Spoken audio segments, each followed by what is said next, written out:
زما زویه بس یو شپږ مینونه دي یو مې زوی دی. ګټه وټه څه نشته؟ هېڅ هم مزدوري خواري نشته دی بس زویانو. اوس مورې خلکو ته دوا کوه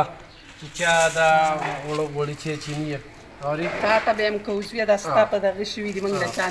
د چا نه نشو که نه او دغه وړه مو واخله ها چې ته زموږ په ملګرتیا کې نه وې که نه انشاءالله چې دا ختم شي بیا راشه ښه زموږ په ملګرتیا کې ته نه وې نو دا موږ نشو ښه د درس الله پاک او کړي بس ستا د الله ودان او آباد کړي خوشحاله اوسه او الله دې ستا مشرانو زموږ مشران وبخي ځکه چې یو ځای وخت تېر کړی دی خو موږ اوس یو بل نه پېژنو ښه جي ښه صحیح شه تاسو د کوم کلي یې؟ موږ هلته د محمد اعظم خان ځمکه خوړه ها او تاسو ملته وایي صحیح ده او موږ اوس دلته توابګل کلي ته موږ راغلي توابګل کلي کې بس چې سره راشي تاله خو بس رالی راکړي نو بس اوس هم بیټرۍ ته هم ضرورت دی موږ چې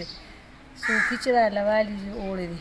ستا خاوند څومره موده شوه چې وفات دی؟ زما خاوند اووم کال دی څومره کالونه دلته کې راځئ چې څه میلاویږي؟ بس دا هم درېم کال دی درېم درېم نه که نه درېم دی درېم دی که نه ښه ښه دا ولې ځي دا کتونکو ته موږ چې کوم دی نو دغه سلسله روانه ده او دغه بوجۍ هم واله